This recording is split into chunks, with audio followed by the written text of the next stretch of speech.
সামান্য পেটে ব্যথা হলে চলে যায় সিঙ্গাপুরের মাউন্ট এলিজাবেথ হসপিটালে, নাম শুনছেন? মাথা ব্যথা হলে চলে যায় থাইল্যান্ডের বামরুন গ্র্যান্ড হসপিটালে, সামান্য হাঁচি আসলে চলে যায় চেন্নাই, মাদ্রাজ, আছে না নাই? নিজের দেশের চিকিৎসা ব্যবস্থার কি অবস্থা, ওইদিকে ধার ধারে না। আপনারা মালয়েশিয়ার মাহাথির মোহাম্মদের নাম শুনেছেন? 22 বছর ক্ষমতায় ছিলেন, কিছুদিন রাজনীতি থেকে আউট ছিলেন, আবার এখন মালয়েশিয়ার প্রধান। আল্লাহ আবার সুযোগ করে দিস। এত বয়স্ক কিন্তু বডিটাকে ফিট রেখেছেন।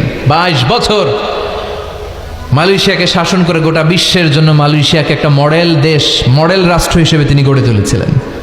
ওনার হার্টে একবার ব্লক পড়েছিল, হার্টের ভেতরে রক্ত এভাবে পাম্প করতে হয়, কিন্তু যদি ব্লক পড়ে যায় এই পাম্প করাতে বাধাগ্রস্ত হয়, তখন এনজিওপ্লাস্টি করতে হয়, রিং পরাতে হয়। সে অনেক আগের কথা, তখনও এই রিং পরানোর প্রযুক্তি মালয়েশিয়াতে আবিষ্কৃত হয়, আনা হয় নাই। এটা ছিল পাশের দেশ সিঙ্গাপুরে।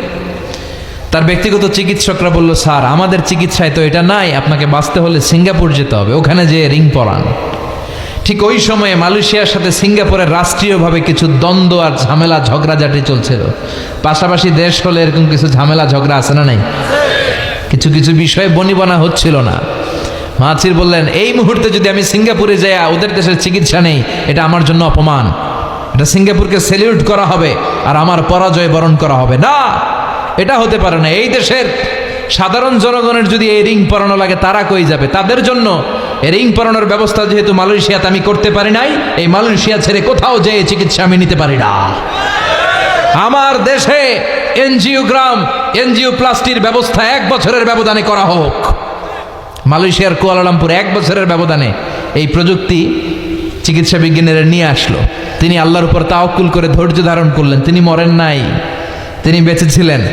উনি উনার দেশে এই প্রযুক্তি চিকিৎসা পদ্ধতি এনে নিজের দেশের হাসপাতালের ওটিতে শুয়ে এই অপারেশন করে এনজিওপ্লাস্টি করে নিজের হার্টের ভেতরে রিং পড়িয়েছেন।